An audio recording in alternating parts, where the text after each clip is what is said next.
speakers. And so if you haven't yet downloaded the 1MC app, please do so. If you do have it downloaded, please check in. Allows us to count how many people attend each week and also sends information to the Kauffman Foundation, who tracks national numbers as well. Thank you to our sponsors, which you see on the screen. They allow us to do what we do here every Wednesday morning at Dakota Stage. So if you see them in the lobby, out in the community, please thank them for allowing us to hold this event. Any newcomers who's never been to 1 Million Cups before? Raise your hand. Perfect. Couple speakers. Great. Awesome. Well, welcome. Hope you come back. But 1 Million Cups, what we are, we're a community. We meet here every Wednesday morning, have a speaker or multiple speakers come up, talk about their idea, their business, inspire us, hopefully provide some feedback to them. How can we change the face of our community over 1 million cups of coffee? And we have smaller cups of coffee now, so we might get to that 1 million faster than we were before. Remember to use hashtag 1MCND throughout the event today.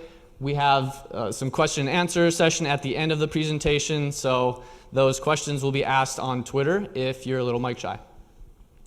All right, let's get into some community announcements. If you have an announcement, please come up and do that. I do have a note that says no political opinions or sales pitches, so don't talk about Trump, any China trade wars, nothing like that. Come up and your community announcements.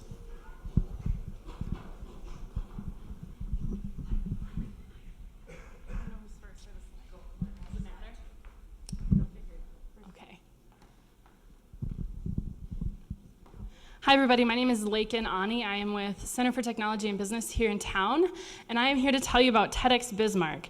Tickets go on sale today, and this year we're focusing on balance. So we're leaving that up to our speakers to interpret as they will. But they're going to dive deep into balance and what that means to them. And we'll be up at the Heritage Center again. So find more information at TEDxBismarck.com. You can also follow us on Facebook, Twitter, and Instagram.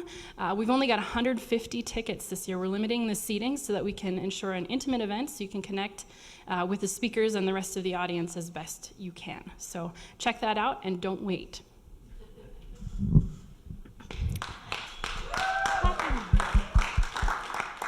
Okay, I have some news. Punk is not dead.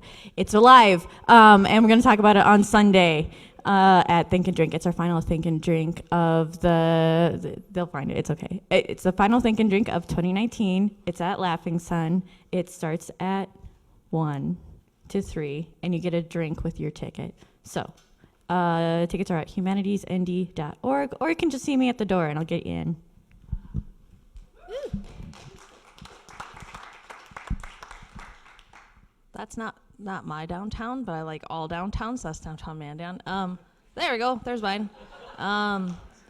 Discover Downtown. We have an event with the Downtowners. I'm Kate. May 30th, we're going to be bringing Hugh Weber in. If you haven't heard him, he's an awesome speaker. Super. He started ODA, which is kind of North Dakota, South Dakota, Minnesota.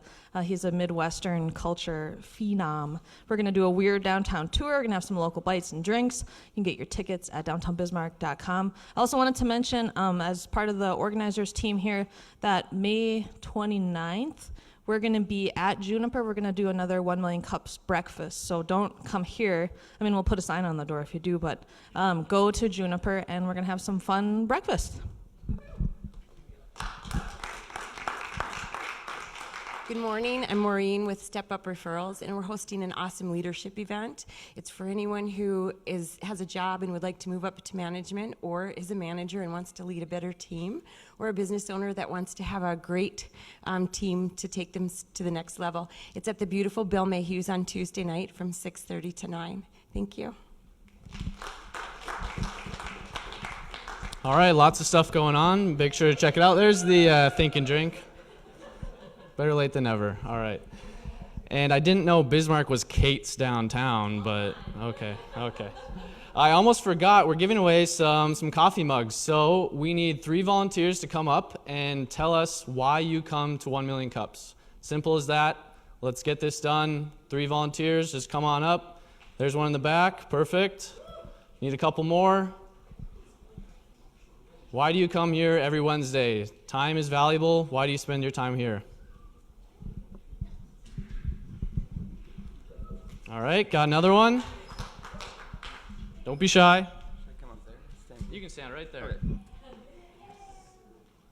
Okay, so I try to come here every week because I like to be fueled up with the coffee and also fueled up just by being able to experience or learn about what everyone else is doing. It really motivates me to see, you can't do everything, but it's cool to see so many different kinds of businesses and people that are so passionate about what they do, and it just kind of gets me going, helps me work a little bit harder, and it's just really neat to be in this sort of atmosphere.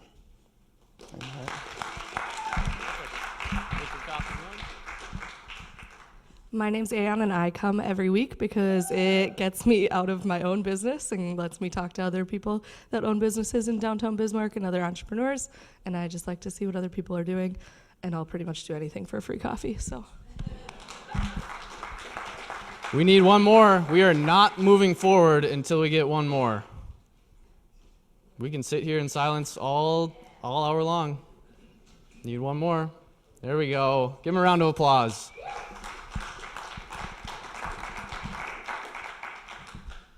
Thank you, sir. In September, I started a citizen advocacy page for people that live in Burleigh County and Bismarck on how do we collectively help our community be better tomorrow than today.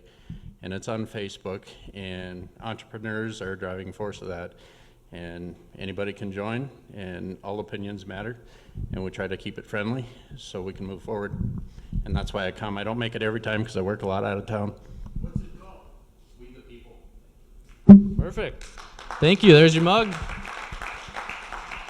Awesome. Well, we do have some awesome speakers today. Let's get to them. We have Lightspring with us today, and Lightspring facilitates and administrates a virtual solar cooperative, putting power in the hands of people, designing and installing solar, energy storage, and smart monitoring technology to make an energy independence possible and profitable in North Dakota. Please help me welcome Jim, Ryan, and Edwin to the stage.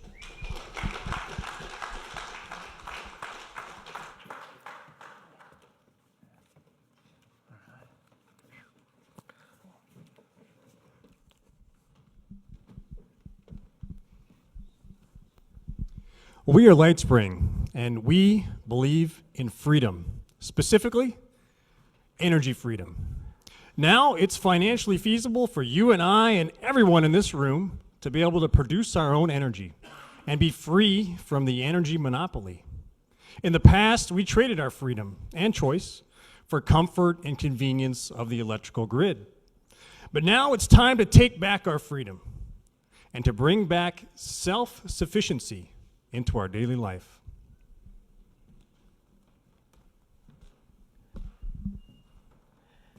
My grandma always told me, when I was young, you could tell if she was going to be a good wife by taking one look at her poop pile. I said, Grandma, how do I even, and she said, no. Her poop pile was the core driving force of that house. In the basement, you take the bricks of manure, you create this dome, and then you take wet manure and you wipe it around there. It would dry and create a really nice pile of poop. You could walk in that house, you could look at that manure pile, and you literally knew if she had her crap together. And, jokes aside, manure was serious business. And my grandma was serious about poop piles. She mentioned it more than once. And that manure, it heated your house in the winter. It was an affordable, plentiful form of energy that every farmer had. It was energy freedom, and it also cooked your food. This was central to your very house. And back then, if we look at farms, they were a diversified microgrid. They were a power plant, fully autonomous. You had hay, which was your fuel to fuel your horses, and your oxen that would be the plows and provide your horsepower. You had sunlight, which Solar power literally grew all of your crops and your garden, which got you through the winter with the preserves. You had cats to control the mice. You had dogs to control and scare away any other sort of threats to your property or to your chicken coop. You had chickens for eggs and poultry. You had windmills. Every single farm had a windmill. And we didn't think they were ugly. We thought they were beautiful, and we thought they were energy because it was clean, free energy, renewable, sustainable, diversified. We were autonomous power plants, every one of our families. However, all of that slowly changed as we electrified the grid and stopped producing power on our own farms and started relying on electricity produced hundreds of miles away from our farms. Here at Lightspring, we believe we're on the cusp of a new inflection point, one which will change the way in which we power our lives. Over the last 20 years, we've all seen how internet technology has changed the way in which we distribute information. Starting with books and newspapers, the old hierarchies have been toppled, and a new age of openness has ensued, where regular people now have the power and the opportunity to publish their own ideas and their own news. Instead of this top-down dissemination of information, we now have a peer-to-peer sharing market where people are not just passive consumers, but also producers of their own information. Now, energy is just another form of information. So what started with books and newspapers is slowly coming to the energy market. Instead of those old monopolies controlling everything, now we have more of a distributed energy grid. And instead of the passive consumption model where you just take what the electricity company gives you, we now have the option to be active participants in an energy market of our own.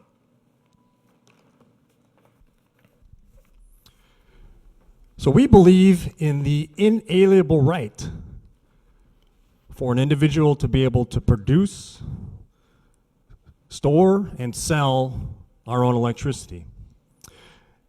Now we can generate electricity. Currently, we've come to this place in time now where we can be truly free from the shackles of energy giants. Now, in the past, we've been at the mercy of energy giants. We spent our hard-earned dollars on a volatile commodity, and we weren't truly free to drive or travel anywhere. We had to pay a tithe to the gasoline god, whose price fluctuated daily and who we had no control over. And with the electrification of everything, electricity is becoming the new big oil. So at Lightspring, we put power back in your hands. And we're in the middle of a revolution, an energy revolution, where your freedom is at stake. So we invite you to join us in breaking free from the shackles of energy dependence and stepping into energy independence. So Lightspring is an energy technology company. We're based right here in North Dakota, and we are the one-stop shop for solar power, battery storage, and energy monitoring and software.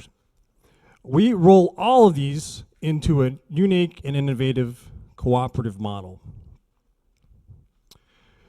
Well, how do we do this? We come to your property, whether that's a business or a home or a utility scale project, and we do an accurate energy assessment of the power potential of your property, and then we custom tailor a solution that best fits you for solar power, for battery storage, and for energy monitoring and software deployment. And then once that is complete, we come right to your community, to your neighborhood, and we facilitate a conversation about creating a co-op so that you can get the best price for the energy you generate.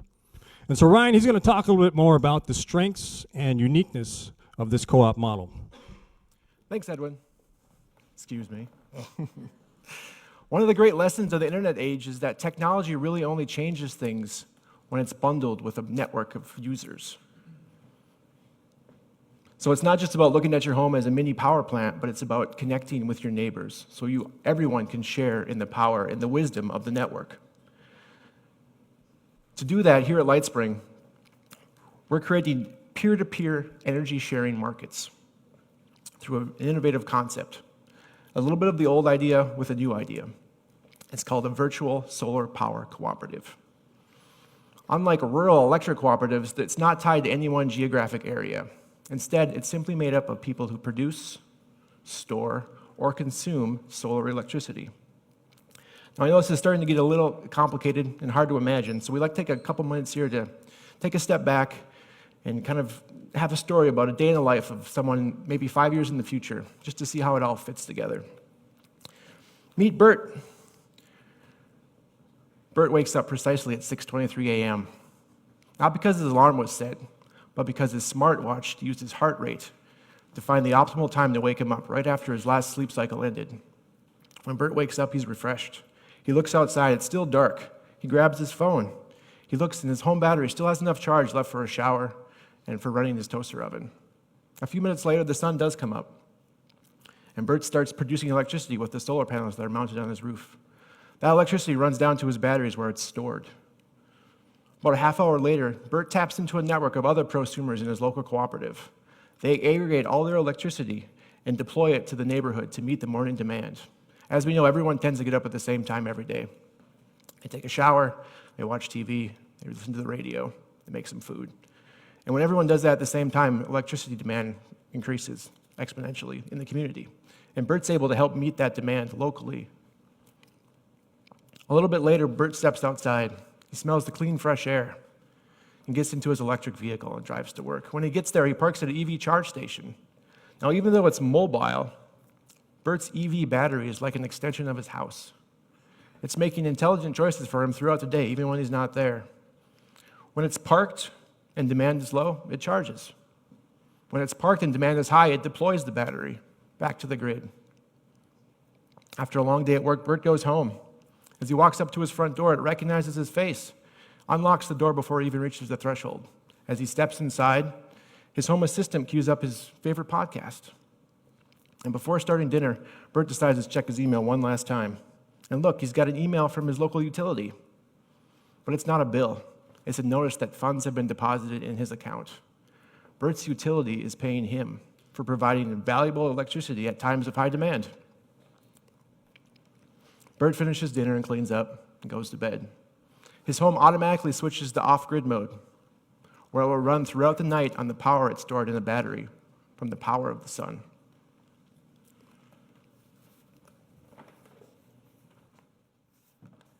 And for the first time in history, this scenario is actually possible.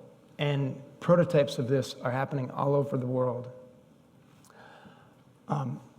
We believe here that North Dakota is the perfect place to realize this dream. We have so much sunshine. We have so much wind. And most importantly, we have the people power and the North Dakota tradition of people power. 100 years ago, when our grandfathers or great-grandfathers for some of us were getting horrible energy prices from the energy prices. In energy, I mean grain prices, from the people downstream in Minnesota. We relied on their mills to process our grain. We were getting robbed. We couldn't survive. Farmers were going bankrupt.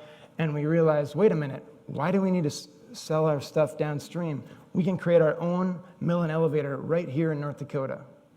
And we created the state mill and elevator, the first ever. Fast forward a little bit later, and we had the similar situation, actually simultaneously. We had the similar situation, which lasted for a while, of the state bank. Why did we create the only state-owned bank of North Dakota here? Because, same situation, Minneapolis banks were not giving us fair prices, were not giving us good rates. We banded together and said, we don't need to be exploited by an out-of-state banker. We can create our own state bank right here in North Dakota. We banded together and did it. We have this cooperative mentality and cooperative history. We did the same thing when electricity came. Electrification is extremely expensive to get that infrastructure to farms. All these little farms, we had to run the cabling and wiring. We couldn't afford it and get good rates. So we banded together with a nationwide movement, the Rural Electrification Administration, and we created several small rural electric co-ops here in North Dakota to make this a possibility. So all farmers could have affordable, reliable, safe electricity. So to us, this makes sense. We are a state of co-ops. We have over 400 co-ops here in North Dakota.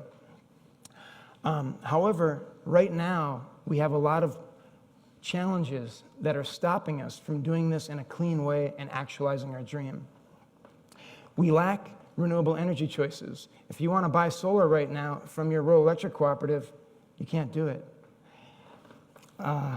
If you want to produce solar and sell it and get onto the grid, it's very hard, if not impossible. And if you do get on the grid, you're not going to get a fair rate. So these are the challenges we are here to solve. And we know from our dialogues with the rural electric cooperatives, there are cooperatives who want to buy solar energy. However, there are limitations such as the all requirements contract, which demands that they buy their energy from their wholesale purchase provider. So we have these hurdles, but we're creating a solution to take our old strengths and put a new spin on it. So we have created the virtual solar co-op. To better understand these challenges and what we're trying to do, we created an animation. So let's roll that. Meet Tom. Tom loves whole milk, but in Tom's town, there's only one milk store, and they only sell skim milk. So Tom buys a cow and milks it, but Tom's cow produces more whole milk than Tom can drink. Tom loves whole milk and can't bear to waste any, so he decides to share his extra milk with his neighbors. His neighbors learn they also love whole milk. However, the milk store won't let Tom sell his milk. They tell Tom that if he wants to sell his milk, he must either sell it to the milk store for a fraction of its value or dump it down the drain. That's not right, says Tom and his neighbors. The neighbors band together and do their research. They learn they have the right to purchase whole milk from anyone. They learn the milk store can't stop Tom from selling his milk. The neighbors begin to speak up. The milk store agrees to open the market. Now Tom can sell his milk. The neighbors are happy because now they have a choice. And the milk store is glad to offer more products. Like Tom and his milk, solar power produces excess energy, but faces needless restrictions in how it can be shared. We can change that. Let's open the market, remove regulations, so everyone has the opportunity to share power. We believe in equal opportunity, fair trade, and freedom. The values America was built on. Want more choices and healthier competition? Ask your power provider about Community Choice Solar, powered by Lightspring. Our power, our choice, our future. Lightspring.io.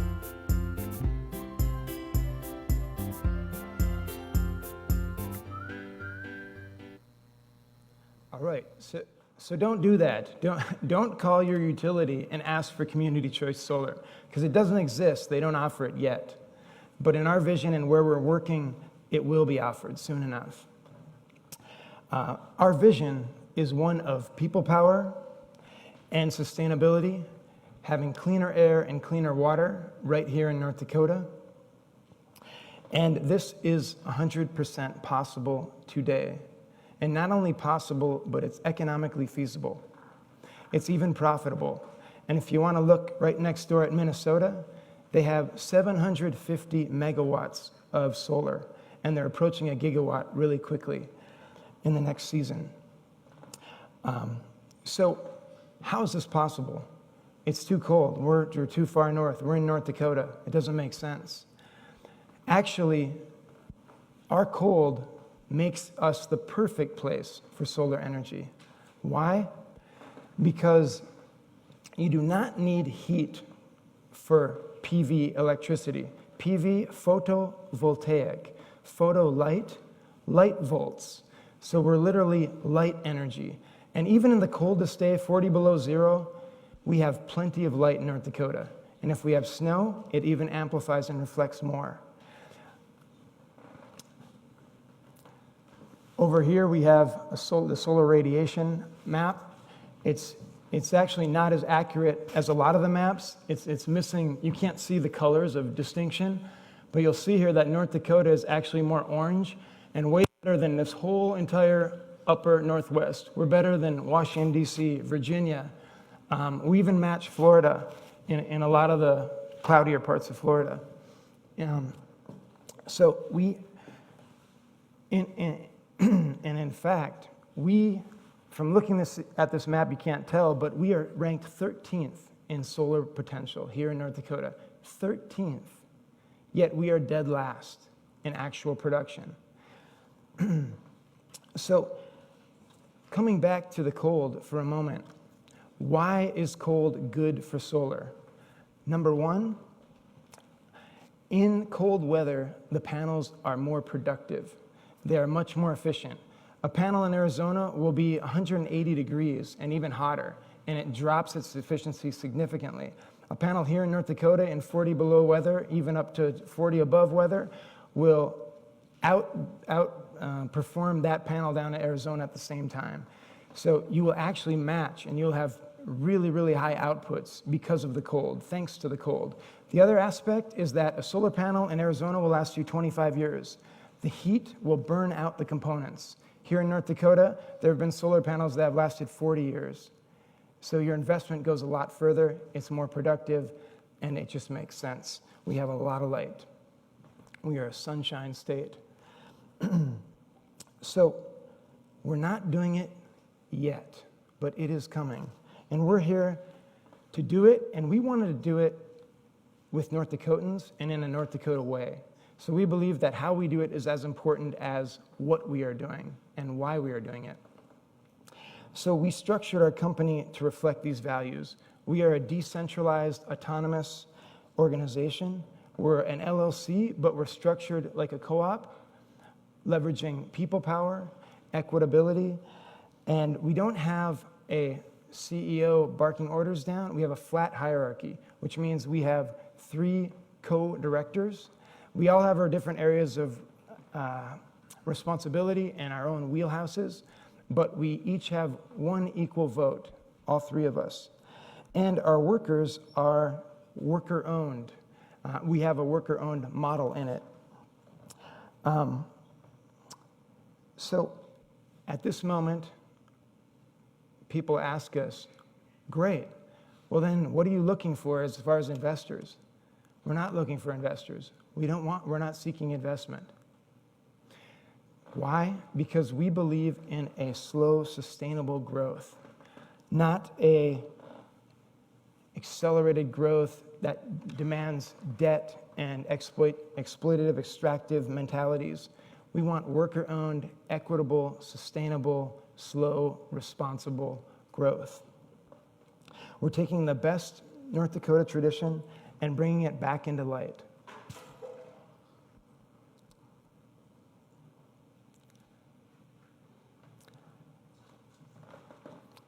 And I'm looking here at this image here of training. We did a training here in North Dakota, and it was extraordinary to see how many people, when they heard about it, wanted to be part of it. We had a waiting list of over 50 people that wanted to be part of this training. So we know that we can do this together. We don't have all the solutions yet. But looking at our past, every single one of our family farms was an independent, autonomous microgrid that was a fully sustainable, clean, natural, renewable power plant. And we believe we can do it again.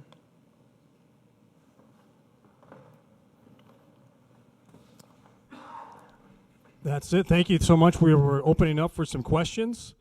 And so, thank you. Go ahead. All right, we'll move on to the Q&A portion of the session here. If you have questions, raise your hand. Tyler will be our mic runner today and get those questions answered. You can also ask your questions on Twitter using the hashtag 1MCND.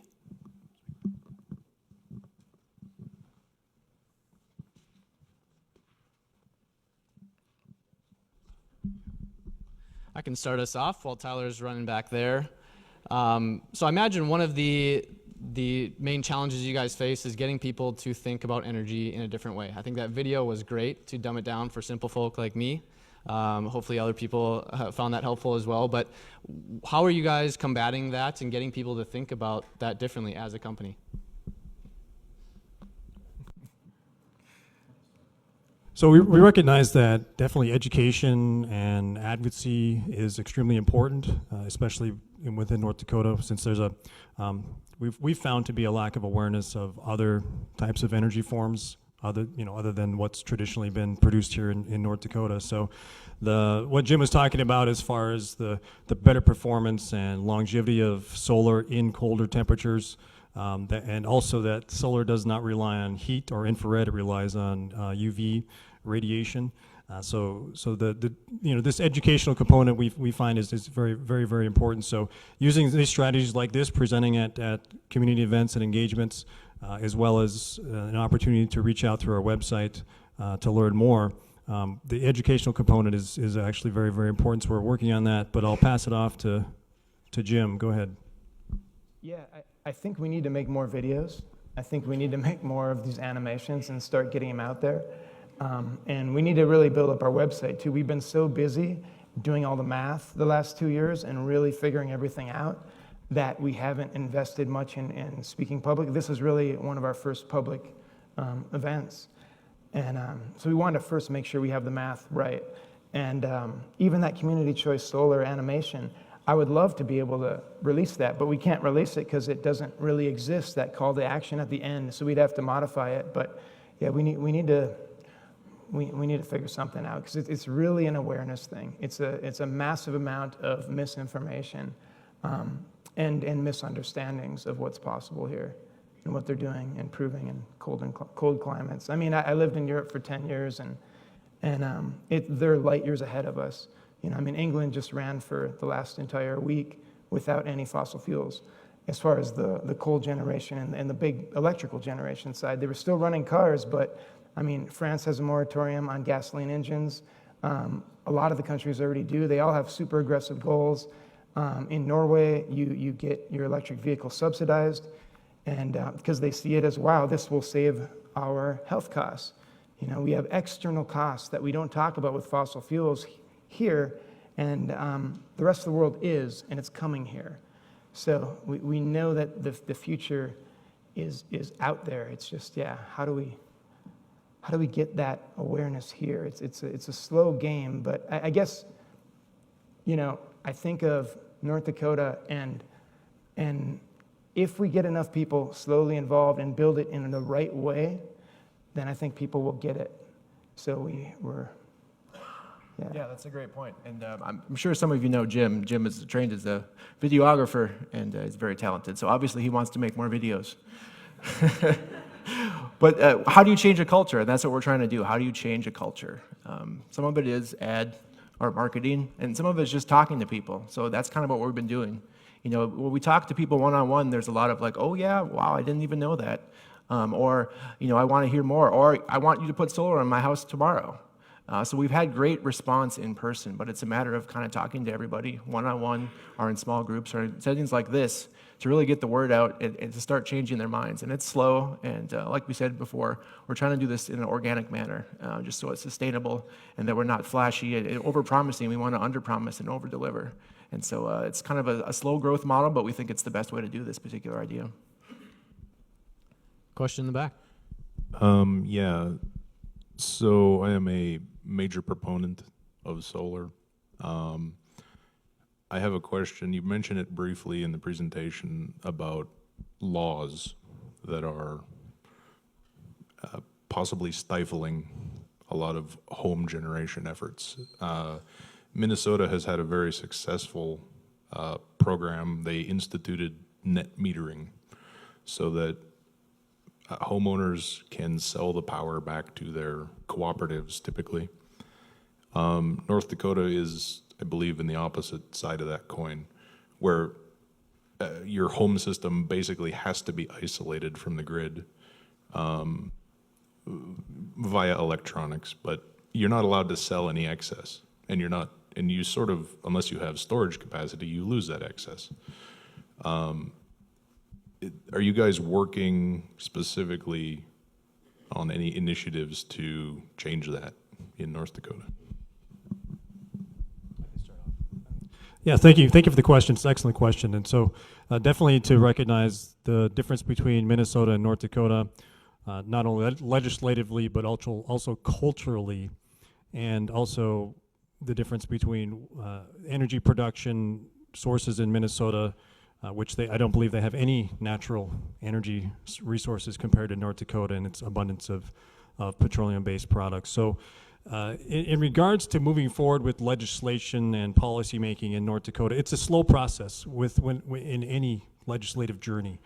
And so for us, we actually look at least from my perspective, I see the lack of legislation and the lack of policy in North Dakota as an opportunity because it allows for more freedom rather than starting off with a policy that, for example, Minnesota has, which constrains, and now there's more efforts that are changing the policy to have more and more constraints, more and more regulatory requirements to deploy solar. So it's actually you're just now starting to see that really starting to suffocate really an increased cost of deploying solar in Minnesota. But the fact is that the legislation in Minnesota did provide an accelerated growth model, and so they boomed really big. And it's shown to work well for a few years. We'll just see how that sustains.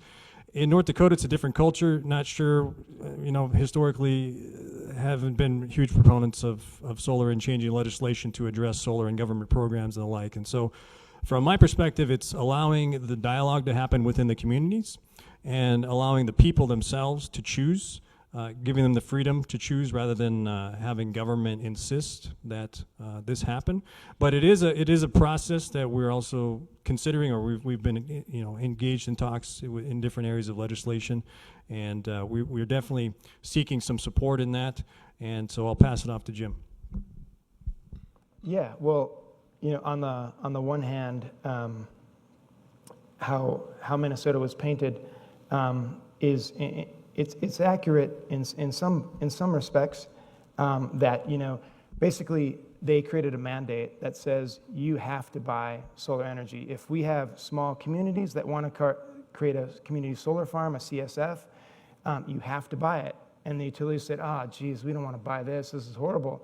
And then they found thousands of small farms and small little townships would band together and create these solar gardens. And it's like, wow, we're actually making money. And then the utilities were, okay, this is good.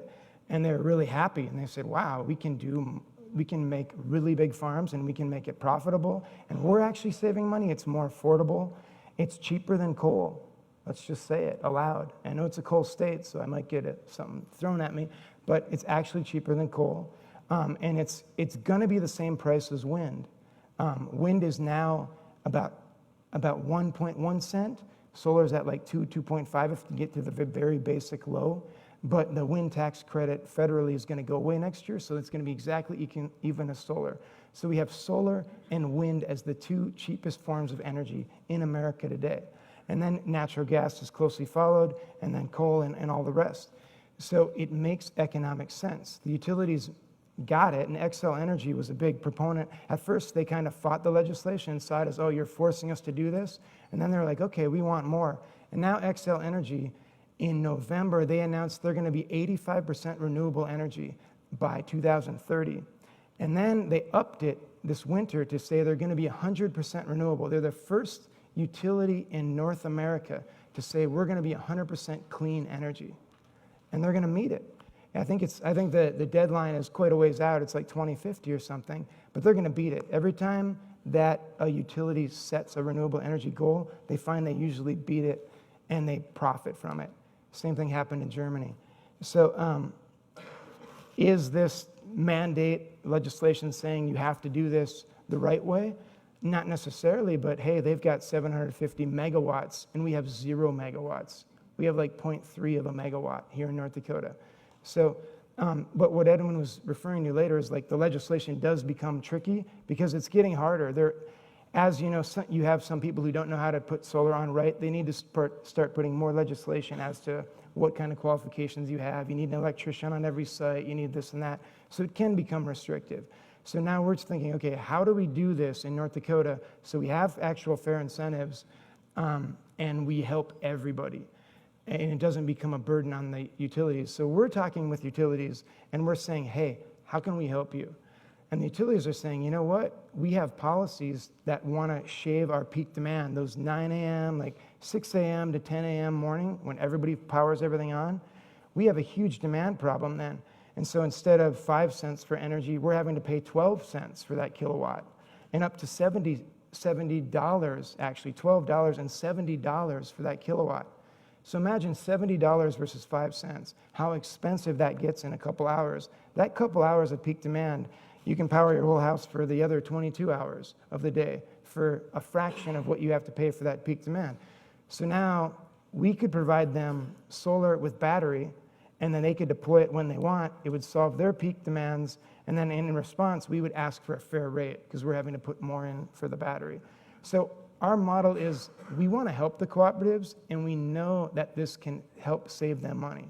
We absolutely know that. So we want to work in the system, and then once they get experience with solar and more people see it, then they'll want to remove the barriers. Because I'm not going to lie to you, we are ranked dead last in North Dakota for a reason. And when you look at the Solar Energy Industry Association website and look at North Dakota, look at our ranking, we have an F. Because we are basically punished. You're not allowed onto the grid. They give you.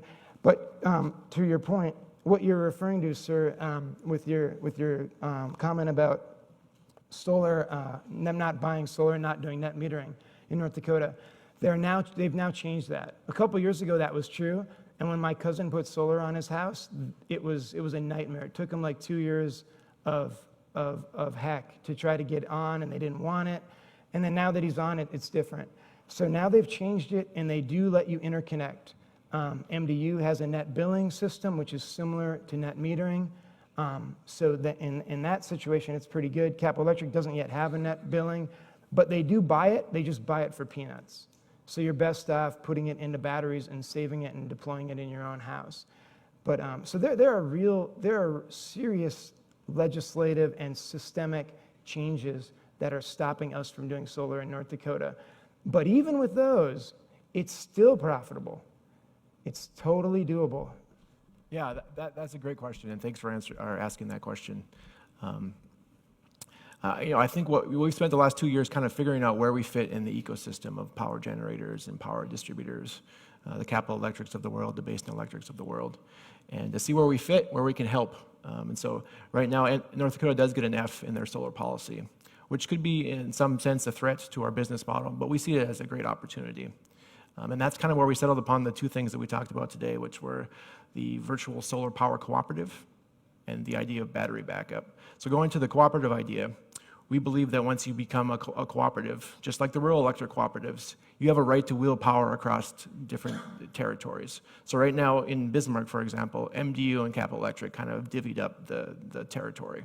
But when they want to send power to something that goes across, like if Capital Electric wants to send power to something that goes across MDU lines and then goes to a Capital Electric customer, they have a power wheeling arrangement where they basically have an accounting procedure that allows them to do that. So the idea of the solar power cooperative is that we'd have that same arrangement, but we'd be able to create this network of producers and consumers of solar electricity who could basically have their own little mini market where they could get a fair rate for their investment and also have a choice to use solar electricity in their home. On the other end is how do you maximize the investment in your panels and basically give yourself the most power and choice, and that's through batteries. So right now battery technology is still kind of in its infancy. The prices have come down quite a bit over the last 10 years, and we think as of this year and the next 5 years, it's going to start to become very affordable and very lucrative investment if you're able to, like we talked about today, aggregate that battery with another group of users in your cooperative and sell it on the open market, either to meet the morning demand or to sell it on the wholesale power market. So thank you for the question. You got basically to the crux of the issue, and yeah, so that's what we're doing. Hey, gentlemen, thanks for presenting today. My question is, how do you guys generate revenue for your company? That's a great question. So we have several mechanisms to generate revenue. One is through the installation and sale of all the products, for example, batteries, solar generators, the racking systems. We also have a software in development, which is still in development, but it's proprietary system so that there'll be an additional margin on the software that's used for energy monitoring and battery deployment. That's an in-house development that Lightspring is working on. So those are just the high-level margin parts of our business. What else would you describe as far as the profitability side? Yeah. Well, it's basically that we install solar and we sell solar, and there's a market on that, or there's a markup on that installation.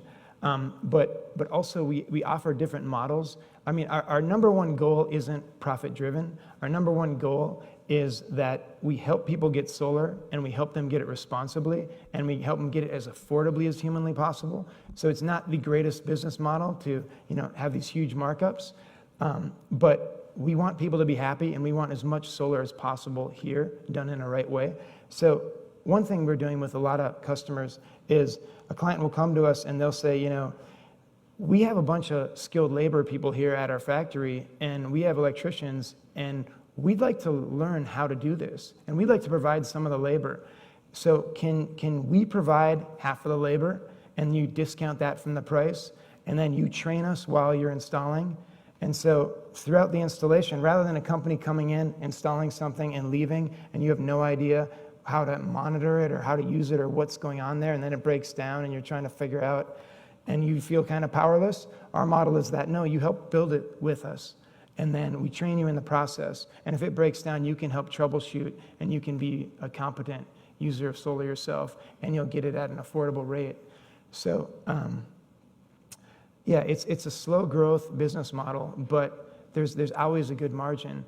And solar, when you start getting into scale and doing larger installations, obviously the margins stay the same, but the profit goes up. Yeah, that's another great question. So in a former life, I was a musician, so I have absolutely no business experience.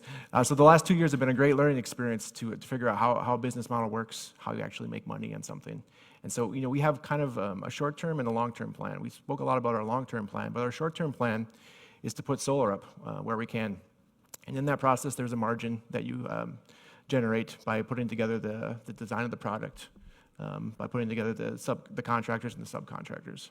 And then if you work with a commercial utility, a commercial customer, there's another thing that we really didn't touch on today, which is the idea of a demand charge. So these commercial entities that are huge power users, they'll get stuck with these demand charges either once a month or at certain times during the day when either they have to turn all their machines on, and it's just a huge burden for the cooperative to meet that demand.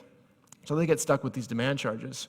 And some of them are, like Jim was talking, up to $12 to $75 per kilowatt hour, which is a huge markup. So we think if you put solar and battery on that business, you can remove the demand charge, which for certain commercial customers would be upwards of $100,000 to $200,000 a year in savings. So these systems start to pay for themselves real quick, and we think it's a really good short-term business model. The long-term is more of this cooperative idea where we're able to kind of bundle and create a new network for people to buy and sell. But the short-term is demand charge reduction. And the thing about investment in solar and in our company and a business model in general, like, why would a homeowner invest in solar? Well, it's 100% reliable. The sun's always going to shine. You've put that initial price in, and it's not going to go up every year. You can calculate it. Fossil fuel prices are constantly going up and down. So you're basically locked in at a low rate. You have a guaranteed low-risk investment that's going to slowly pay off over time. An average system in other states, it might pay off in 5 to 7 years. Here, it's probably going to be 10 to 12 years. It'll pay for itself. But then, up to 25 years, you have, free energy. And then even up to 40 years, some of the solar panels are lasting. So, you're looking at what's the cost of 25 years of free energy, free electricity, after it's paid for itself, And if you say, oh, well, I'm not going to live in my house, Well, the average markup on a house that has solar is 15 to 20 or 30 grand more. And so it always pays for itself, and you always get that investment back. I mean, this is the one stable thing you always know. The sun is going to shine. Even if it's cloudy, you're still getting light. The sun comes up at the same time, June 23rd in 2019 as it will in 2020 on June 23rd, you know? So it's a stable, steady, 100% reliable investment. It's not a you're going to get rich quick immediately sort of thing, but you do the numbers. Even if you put an EV in, electronic vehicle, in the mix, how much do you spend on gasoline a year? The average home, at least $2,000 a year for your cars. So now you buy an electronic vehicle, which are now the same price as gasoline vehicles. You know, you can get a Leaf, you can get a Model 3 for 35 grand minus the 7.5 for tax credit, 27.5 grand on the low end. So you buy an EV, you buy just enough solar panels and to power a battery and to go into and to buy that little battery. So, you know, you've spent 6 to 10 grand on a super minimalistic system just to power your car. Well, in 3 years, it pays for itself. And then you have 25 or 23, 22 more years of free gasoline. So 23, 22 times $2,000. I mean, that's, you know, that's tens of thousands of dollars right there, just in moving to an EV. And then you can do the whole thing with your house. If you got the demand charges, it scales way bigger. So it's a different way of thinking, but it's a really steady investment, reliable. Probably time for one more audience question, then we'll kind of ask our last question and wrap things up. All right, great presentation, guys. You did a great job.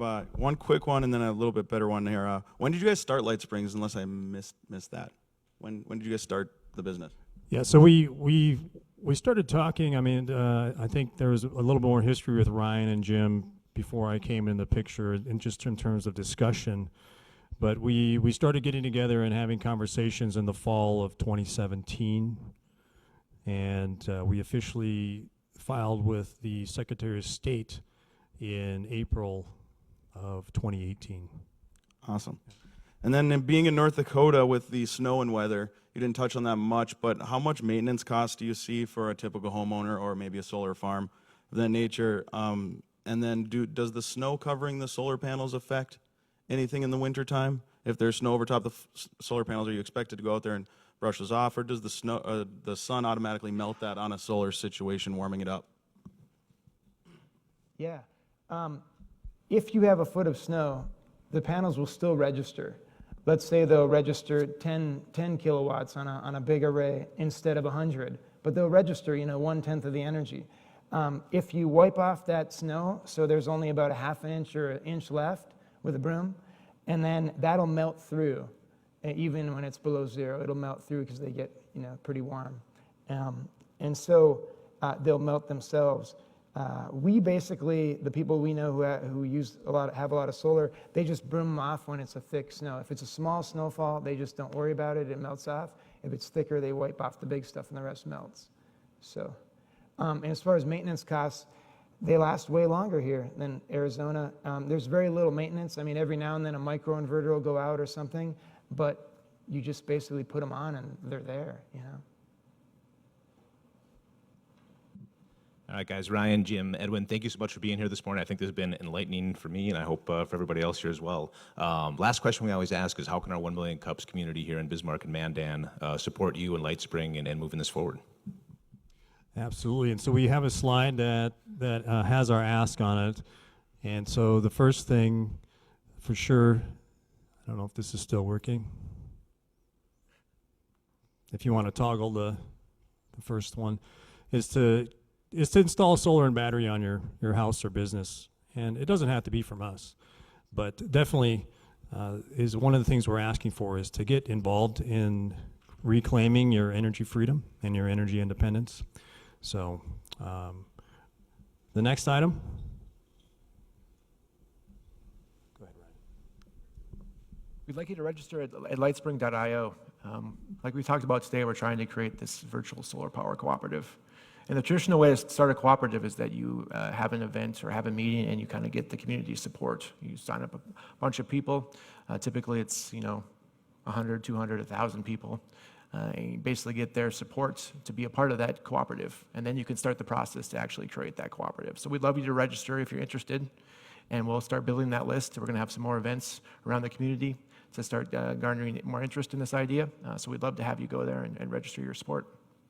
And it's at like the contact us part. There'll be a little form. Right, lightspring.io, and then click on contact us.